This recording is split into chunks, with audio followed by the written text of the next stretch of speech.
नमस्कार, मंडी.com में आपका स्वागत है। मैं हूं भुवन भास्कर। मंडी.com में यूं तो हर हफ्ते हम बात करते हैं किसानों की उन जरूरतों की जो उनको कृषि के हर चरण में या अलग-अलग चरणों में उनके सामने आती है। लेकिन आज हमने एक ऐसी आवश्यकता और एक ऐसी समस्या के बारे में बातचीत करने का फैसला किया है मंडी.com में, जो दरअसल किसानों के लिए हर खेती के हर चरण पे बहुत जरूरी होती है। यानी कहा जाए तो बिजाई से पहले, बिजाई के बाद और जब मार्केटिंग की जरूरत होती है, उस समय भी किसानों को इसकी आवश्यकता होती है। और ये आवश्यकता है सही समय पर सही जानकारी होने की, चाहे वो किस तरह के बीज के का इस्तेमाल किया जाए उसके बारे में हो, या फिर जब खेत में हो तब किस तरह की दवाएं, कितनी मात्रा में, कौन खाद कितनी मात्रा में इस्तेमाल हो, ये हो, या फिर हार्वेस्ट के बाद कैसे उसके गुणवत्ता में सुधार किया जाए, कैसे उसकी क्वालिटी इंप्रूवमेंट किया जाए, और साथ ही कैसे और कहाँ बाजार सही तरीके से खोजा जाए। ये सारी जरूरतें जो हैं, ये बहुत ही मूलभूत समस्या और जरूरत है किसान की। समस्या इसलिए मैं कह रहा हूं कि बहुत बार हमने देखा है कि क्योंकि देश इतना बड़ा है अपना कि किसान जो दूर दराज के हैं या किसानों के अंदर भी जागरूकता की कमी है, उनको पता नहीं है कि कहाँ से दरअसल ये जानकारियां मिलेंगी। तो इस कारण ये आवश्यकता किसानों की समस्या में बदल जाती है। इसी बारे में आज हम मंडी.com में बातचीत करने वाले हैं और इसके लिए एक बहुत ही खास मेहमान को हमने अपने साथ जोड़ा है, जिनसे आपका हम परिचय करा देते हैं। आज के हमारे मेहमान हैं national institute of agricultural extension management यानी मैनेज, जो हैदराबाद में जिसका हेडक्वार्टर है, उसके director general P Chandrashekhar. Doctor साहब, बहुत बहुत स्वागत है आपका मंडी.com में। नमस्कार। डॉक्टर साहब, इस बात की शुरुआत हम वहीं से करते हैं जो अभी मैं इसकी भूमिका में बता रहा था कि किसान के लिए बाकी जो जरूरतें हैं वो तो एक समय में आके खत्म हो जाती हैं किसी कृषि के अलग अलग दौर में, लेकिन जो एक्सटेंशन सर्विसेज हैं वो एक तरह से उसकी जरूरत किसान को जो पिछले फसल की कटाई के तुरंत बाद शुरू हो जाती है और वो आखिर में फसल के निकलने और बिकने तक वो जारी रहती है। उसकी जरूरत ज्यादा से ज्यादा जानकारियों की और समय पर मिलने वाली जानकारियों की। देश में अभी मौजूदा जो स्थिति है एक्सटेंशन सर्विसेज की, उसको आप किस तरह से आंकते हैं? क्या आपका इवेल्युएशन क्या है उसको लेके, और उसमें किस तरह से सुधार की जरूरत देख रहे हैं आप? कितना दिन होगा, किसान कितना दिन काम करेगा, उतना दिन कृषि विस्तार का जरूरत है। ये एग्रीकल्चर एक्सटेंशन, एग्रीकल्चर डेवलपमेंट का सेंट्रलिटी है।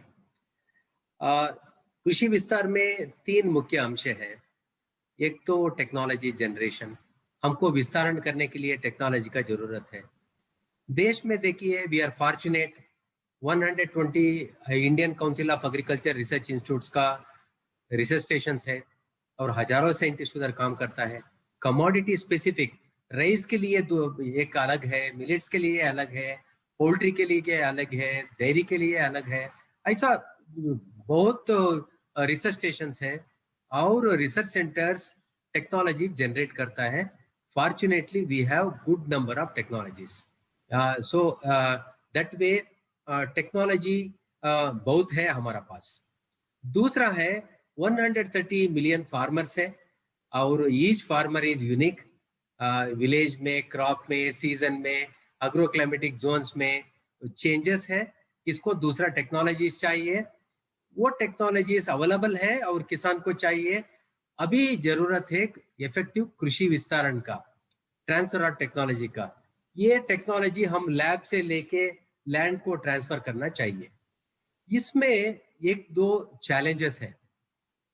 ये फर्स्ट चैलेंज है इनएडिक्वेट मैन पावर है।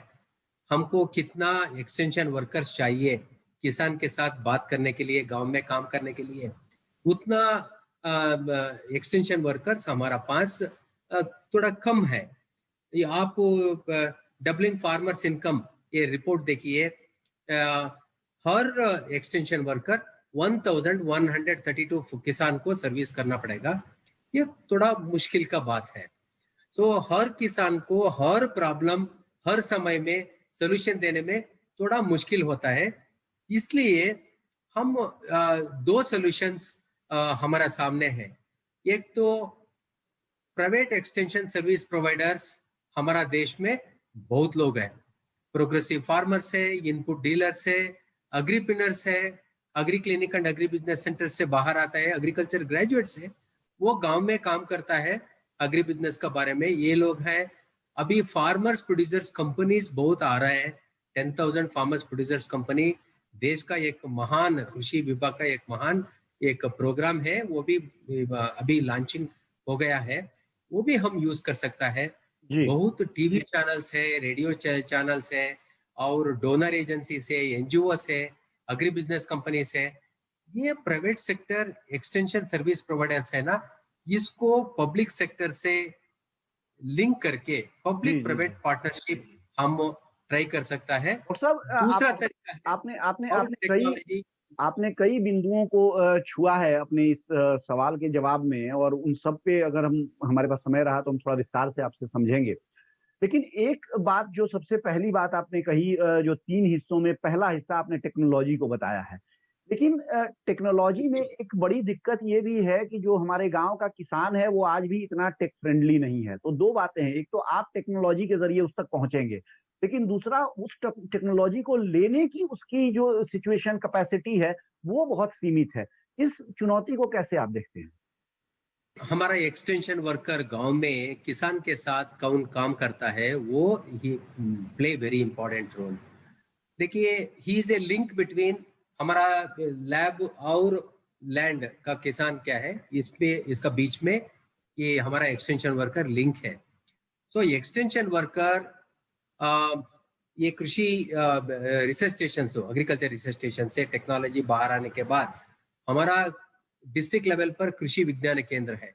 कृषि विज्ञान केंद्र में ये टेक्नोलॉजी अवेलेबल है, और डिस्ट्रिक्ट लेवल पर एग्रीकल्चर टेक्नोलॉजी मैनेजमेंट एजेंसी भी है। ये गवर्नमेंट ऑफ इंडिया का ये कृषि विस्तार का डेडिकेटेड एक प्रोग्राम है।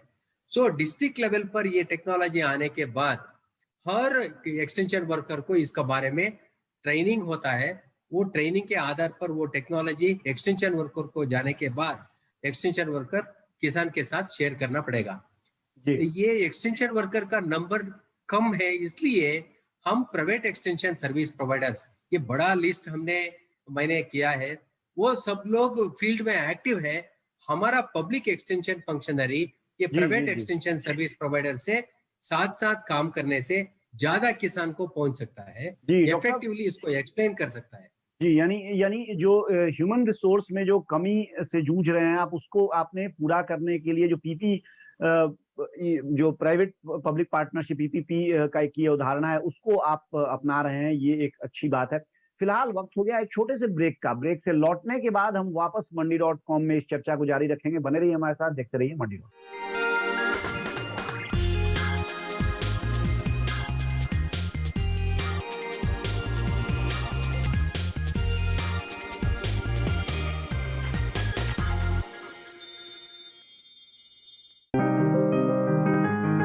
बीमारियों से कैसे बचेगी फसल, मवेशियों की मुश्किलों का क्या है हल, कहां से लाएं बीज, कितनी लगेगी खाद, किसानों के हर फोन का विशेषज्ञ देंगे जवाब। देखिए हेलो किसान लाइव सोमवार से शुक्रवार शाम 6 बजे।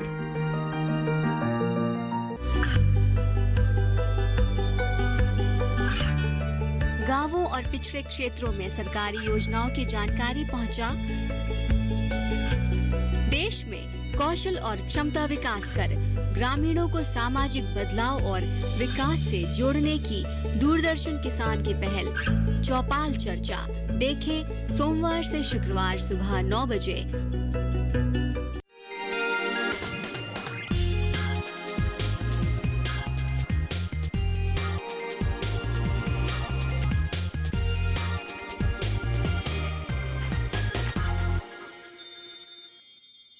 एक बार फिर स्वागत है आपका मंडी.com में। हम बात कर रहे हैं आज जाने माने एग्री एंटरप्रेन्योर कौशलेंद्र से। कौशलेंद्र बिहार के नालंदा जिले से आते हैं। आईआईएम करने के बाद उन्होंने नौकरी न करके खेती में, और खासतौर से जैसा कि अभी कार्यक्रम के पहले हिस्से में उन्होंने बताया, जो सब्जियां उत्पादन करने वाले किसान थे उनके साथ मिलकर काम करने का फैसला किया।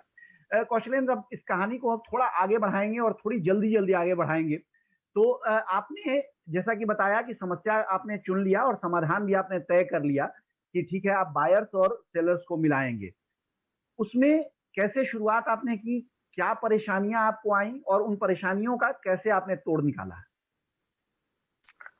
हाँ, शुरुआत किया कि पहले किसानों से मिलना, किसानों के बीच जाना, और बहुत बड़ी समस्या थी उनको मनाना, उनको अपना जो भी सपना है, अपना जो मॉडल है, उसके अनुरूप ढालना, उस पे सहमति लेना, वो बहुत बड़ी समस्या थी। और किसानों ने हर तरीके से परीक्षा ली उनकी, क्योंकि क्रेडिबिलिटी एक बहुत बड़ा इशू होता है, और खास करके जब आप ज्यादा पढ़े लिखे होते हैं तो ज्यादा बड़ा इशू होता है, क्योंकि उनको एक डर होता है कि अगर मैं इससे जुड़ गया और कल को ये निकल लिया तो मैं तो फिर वही सी रास्ते पे आके खड़ा हो जाऊंगा। तो एग्जिस्टिंग सिस्टम को लोग छोड़ना नहीं चाहते हैं। तो कभी किसानों ने सुबह 4 बजे बुलाया, कभी रात को 8 बजे बुलाया, अलग अलग तरीके से कि आदमी आता है या नहीं। तो वो किया। दूसरे साथ जो दिक्कत थी, पूरा जो सिस्टम था, किस तरीके से ठेले पे बिकेगा, ठेला किस तरीके का होगा। तो चूंकि एग्रीकल्चर इंजीनियरिंग बैकग्राउंड से आता हूँ, तो ठेले का रीडिजाइनिंग पे काम करना शुरुआत किया, और हम लोगों ने एक ठेला भी बनाया। उसको पूरा डेवलप किया कि किस तरीके से लकड़ी का ठेला हटा करके उसको प्लास्टिक का पूरा लेकर के आया, जो कि उससे ज्यादा मजबूत और ज्यादा टिकाऊ और ज्यादा हल्का। क्योंकि एक बहुत बड़ा सर्वे में आ रहा था कि टाइम विंडो कम होता है सेल करने का वेंडर के पास, और उसके पास माल ही कम होता है। अच्छा अब कौशल, माल अब कैसे बढ़ाओगे? मैं चाहूंगा कि थोड़ा सा बहुत संक्षेप में आप एक बार, क्योंकि कहानी के अंदर हम लोग चले गए हैं, लेकिन जो आपका मॉडल क्या था वो अभी आपने एक बार बताया नहीं, तो एक बार संक्षेप में अगर आप ये बता दें तो लोगों को समझने में आसानी होगी। कि जैसे आपने कहा कि बायर्स को आपने इकट्ठा किया, सेलर्स से आपने कांटेक्ट किया, और आपने फिर ठेले को, जो रेहड़ी है, उसको आपने प्लास्टिक से रीडिजाइन किया, लेकिन उससे कैसे आपने सोचा, क्या मदद उससे मिलने वाली थी बेचने में? क्योंकि असल जो समस्या है वो समस्या जो जो अभी आप बता रहे थे कि पेरिशेबिलिटी है, या मान लीजिए कि भाव बहुत ज्यादा सब्जियों में गिर जाना होता है समय समय पर, तो ये जो समस्याएं हैं उसको रोकने के लिए एक एक अपने मॉडल के बारे में अगर आप बताएं संक्षेप में, कि कुल मिलाकर किस तरह से आपने सोचा, कैसे काम शुरू किया?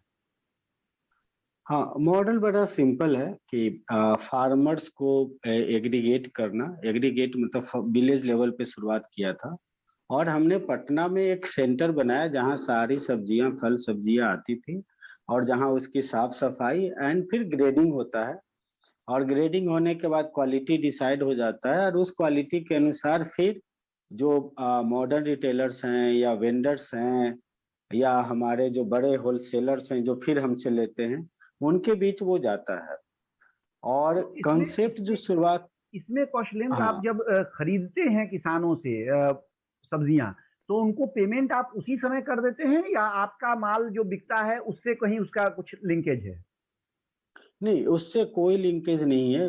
कोई भी किसान उससे लिंकेज नहीं चाहता है, प्रैक्टिकली यही है। क्योंकि कोई भी अपना माल बेचना चाहता है तो वो चाहता है कि हमारा मूल्य तय हो, और वो मूल्य तय होता है। अब तो एक मॉडल बन गया है मूविंग एवरेज का, उसके अनुसार मूल्य तय हो जाता है। तो ऐसे इमेजिन कीजिए कि अगर उनसे कद्दू खरीदा गया है 12 रुपए, तो हो सकता है वो 10 में भी बिकेगा, 15 में भी बिकेगा। लेकिन अगर पूरा एवरेज देखेंगे तो 6 महीने का या साल का एवरेज, तो किसान को भी फायदा हो रहा है, बीच का जो सिस्टम है उसको भी हो रहा है, वेंडर्स को भी हो रहा है। लेकिन तो इस तरीके से वो चल। लेकिन जैसे आपने कद्दू की बात की, या हम किसी भी सब्जी की बात कर लें, टमाटर और प्याज तो बहुत बदनाम है इस मामले में कि कभी कभी तो 2 रुपए का भी भाव दिखता है और कभी 100 रुपए भी भाव जाता है, लेकिन बाकी सब्जियों में भी वोलेटिलिटी इसी तरह की रहती है और कोई भरोसा नहीं है कि कौन सी बिल्कुल सब्जी बिल्कुल। किस भाव आ जाएगी। तो आप कैसे इसको, अगर अगर हम दोनों ही बातें कहें, एक तो आपका जो बिजनेस है उसके उसको बचा के चलें, वो आपका बिजनेस दिवालिया ना निकल जाए आपका, और दूसरी तरफ किसान को भी बहुत नुकसान ना हो जाए, तो इन दोनों को कैसे आप संभालते हैं? कैसे आप ये इंश्योर करते हैं कि उनको भी बेहतर प्राइस मिले, और फिर उनसे लेने के बाद आपका भी जो प्राइस है वो ऐसा ना हो कि एकदम आपके 10 रुपए का लिया हुआ माल 50 पैसे निकले? भुवन जी, इसमें ऐसा है कि एक चीज तय है पूरे मार्केट में, कि जो आपका फाइनल प्रोडक्ट बिकेगा वो रेट मार्केट तय करेगा, वो हम और कोई तय नहीं कर सकता है। अगर मार्केट में टमाटर 50 पैसे बिक रहा है तो हमें भी 50 पैसे ही बेचना पड़ेगा। आप 1 या 2 रुपये बेच करके आप एक भी किलो टमाटर नहीं बेच पाएंगे। तो वो तो एक तय हो जाता है कि मार्केट है वो ही तय कर रहा है। और मार्केट का जैसे आज का क्लोजिंग ओपनिंग है उससे टेंटेटिव रेट पता चल जाता है, वो मॉडल में आ जाता है। लेकिन पीछे का जो रेट है, जैसे किसान जो है वहां पे होता है कि अब उसका माल निकलने वाला 6 दिन 7 दिन, तो वो एक रेट तय कर लेते हैं हम लोग कि ठीक है आपका निकल रहा है तो इस मूविंग एवरेज से चलेगा। और उसमें जो ऊपर नीचे रेट हो रहा है, हम हमारे सिस्टम में किसान दोनों के पास है, तो वो बैठ करके फिर हो जाता है ठीक है आपका इस अनुसार पेमेंट हो गया, इस अनुसार पेमेंट हो गया। इस तरीके से चलता है, क्योंकि मार्केट इन पे डेली प्राइस वेरी करना दोनों के लिए फिजिबल नहीं है, फिर वो ट्रांजैक्शन ही नहीं होता। चलिए, तो ये तो बैकएंड वाला जो सिस्टम है वो हमने समझ लिया कि आप कैसे लेते हैं। अब हम आगे बात करेंगे कि आप इसको बेचते कैसे हैं, सेलर्स को आप कैसे मैनेज करते हैं। लेकिन फिलहाल एक ब्रेक लेंगे, छोटे से ब्रेक से लौटने के बाद हमारी बातचीत आगे जारी रहेगी। बने रहिए हमारे साथ, देखते रहिए मंडी टॉक।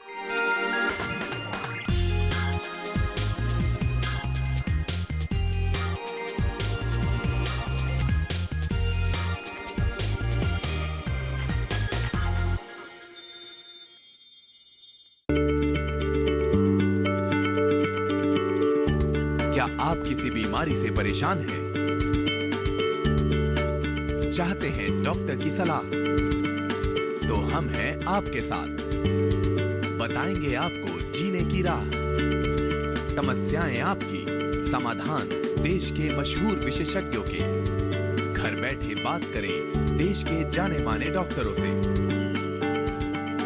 हमारे लाइव प्रोग्राम स्वस्थ किसान में हर शनिवार शाम 6 बजे से 7 बजे तक।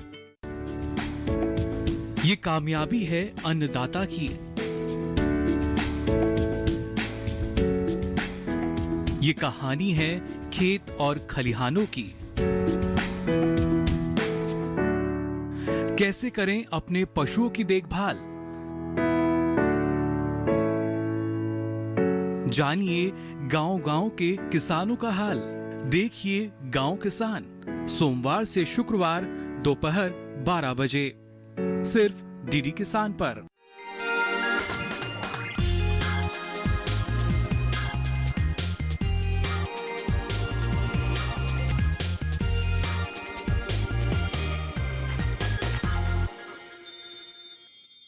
एक बार फिर स्वागत है आपका मंडी.com में। हम बात कर रहे हैं आज एक्सटेंशन सर्विसेज की, यानी जो विस्तारण सेवाएं हैं देश में, उनकी क्या स्थिति है। और इस बारे में बात करने के लिए हमारे साथ national institute of agricultural extension management यानी मैनेज, जिसका हेडक्वार्टर हैदराबाद में है, उसके director general doctor P Chandrashekhar हमारे साथ बने हुए हैं। सो डॉक्टर साहब, जो हमारा अनुभव है वो ये है कि आमतौर पर रिटेल डीलर 400 से 500% और कुछ मामलों में तो हमने देखा है कि 1000% तक का मार्जिन लेते हैं कई सारी दवाओं पे। तो ये एक बहुत ही महत्वपूर्ण मसला है। कैसे किसान ये सुनिश्चित कर सकता है कि वो वास्तव में इनपुट डीलर से जो आपने ट्रेनिंग दी है उसका लाभ उठा सके? एग्रीकल्चर डिपार्टमेंट स्टेट लेवल पर बहुत इंटरेस्ट ये देसी डीलर ट्रेनिंग प्रोग्राम में ले रहा है और बहुत इनपुट डीलर्स को मोबिलाइज कर रहा है। और इसका डायरेक्ट बेनिफिशियरी है agriculture department on one side और किसान on other side. Agriculture department को पता है किस डीलर को देसी ट्रेनिंग हो गया है। हमने थर्ड पार्टी सर्वे भी किया कि ट्रेनिंग के बाद ये इनपुट डीलर कैसा सर्विसेज किसान को दे रहा है। ये हमको थर्ड पार्टी सर्वे में पता लगा। ये trained input dealers scientific information किसान को दे रहा है और इसका बिजनेस साइंटिफिक नॉलेज से जुड़ा हुआ है। और फेक पेस्टिसाइड और फेक फर्टिलाइजर्स इसको अवॉइड करने में ये देसी ट्रेन्ड इनपुट डीलर बहुत सक्सेसफुल है। वो हमको थर्ड पार्टी सर्वे से पता लगा है। ये बहुत अच्छा डेवलपमेंट है। जी जी। अच्छा डॉक्टर साहब, ये बताइए कि जो बाकी एक्सटेंशन सर्विसेज हैं, इनपुट वाले को छोड़ देते हैं क्योंकि उस पर हमने बात कर ली है, लेकिन बाकी एक्सटेंशन सर्विसेज हैं उस तक मान लीजिए, क्योंकि आपने बार बार ये कहा कि ह्यूमन रिसोर्स एक बड़ी चुनौती है, कमी है लोगों की, आप पीपीपी भी कर रहे हैं जो निजी क्षेत्र को अपने साथ जोड़े हैं। सब के बावजूद क्योंकि 12 करोड़ से ज्यादा किसान अपने देश में हैं, तो सब तक शायद आप अपनी ओर से न पहुंच सके, ऐसे में अगर कोई किसान आप तक पहुंचना चाहे किसी खास सेवा के लिए, सुविधा के लिए, उसके पास क्या विकल्प है? किसान कॉल सेंटर है अभी, और किसान कॉल सेंटर किसान कॉल कर सकता है, और हर दिन ये ऑपरेशनल है और थ्रू आउट द कंट्री है। किसान कॉल सेंटर को कॉल करने से आपको ये क्रॉप पैकेज ऑफ प्रैक्टिसेस का बारे में हो, मार्केट प्राइस का बारे में हो, नहीं तो इनकम जनरेटिंग दूसरा एक्टिविटीज क्या है इसका बारे में सारा इंफॉर्मेशन किसान को मिलेगा। और नियरेस्ट कृषि विज्ञान केंद्र, नियरेस्ट एग्रीकल्चर ऑफिसर, इसका कांटेक्ट डिटेल्स भी किसान को मिलेगा। ज्यादा इंफॉर्मेशन चाहिए तो किसान उसके पास जाके ज्यादा इंफॉर्मेशन भी ले सकता है। जी, आपने बिल्कुल शुरू में जब आप पूरा एक ओवरव्यू दे रहे थे तब आपने एफपीओज का भी जिक्र किया था, क्योंकि केंद्र सरकार का भी एफपीओज पर बहुत ज्यादा जोर है। 5 साल में 10,000 एफपीओ बनाने का लक्ष्य है, जिसमें 1 साल पहले ही निकल भी चुके हैं और ये काम जोरों शोरों से चल रहा है। तो थोड़ा आपसे इस पर डॉक्टर साहब मैं जानना चाहूंगा कि एफपीओ मूवमेंट जो ये है या एफपीओ जो बन रहे हैं वो एक्सटेंशन सर्विसेज को किसानों तक पहुंचाने में कितनी बड़ी भूमिका और कितनी प्रभावी भूमिका है, जो इफेक्टिव रोल निभा सकते हैं? ये बहुत प्रभावी भूमिका है। फार्मर्स प्रोड्यूसर्स कंपनी को अभी गवर्नमेंट ऑफ इंडिया ने प्रमोशन एक स्कीम भी आ गया है। 10,000 फार्मर्स प्रोड्यूसर्स ऑर्गेनाइजेशन प्रमोशन अभी देश में चल रहा है। एक बार किसान का इकट्ठा होगा, हिली एरियाज में मिनिमम 100 किसान और प्लेन एरियाज में मिनिमम 300 फार्मर्स इकट्ठा होके फार्मर्स प्रोड्यूसर्स कंपनी बनेगा। ये farmers producers company group of farmers को बैकवर्ड लिंकेज हो इनपुट डीलर कंपनी से, नहीं तो फॉरवर्ड लिंकेज हो मार्केट से, करने में बहुत आसान हो जाता है। और linkage with technology, linkage with extension services, linkage with credit, linkage with infrastructure, linkage with market and developmental programme, हर लिंकेज को ये ग्रुप ऑफ फार्मर्स को लिंक करने में बहुत आसान होता है। इंडिविजुअल फार्मर्स को लिंक करने में बहुत मुश्किल होता है। ये बहुत बड़ा अपॉर्चुनिटी है एग्रीकल्चरल एक्सटेंशन में। जी जी जी, यानी एफपीओज के आने से, बढ़ने से जो तमाम जो अलग अलग चरणों की बात हम कर रहे थे खेती की, उन सब में किसानों को लाभ होने वाला है और एक्सटेंशन सर्विसेज में तो उनको लाभ होने ही वाला है।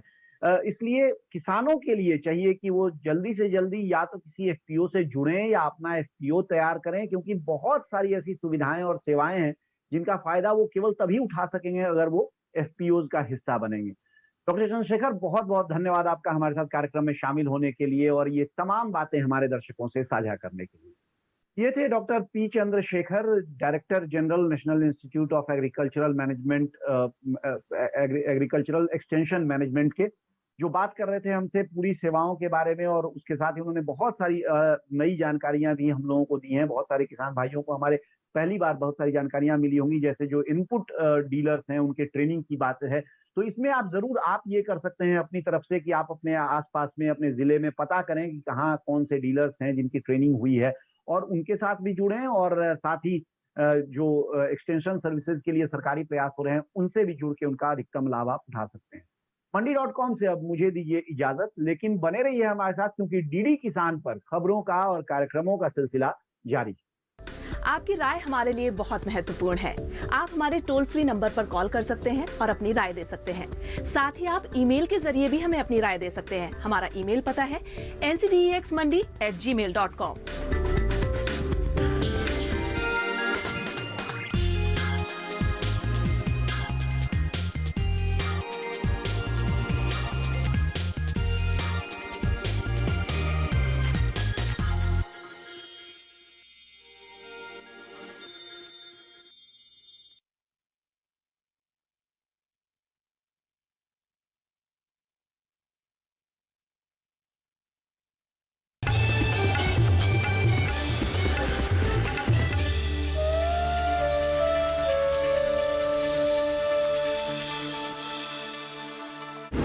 एक तरफ MBBS, एक तरफ MD और फिर LLB, ये करने की आवश्यकता है? आप पढ़ाई कर रहे हैं या राजनीति कर रहे हैं या दोनों?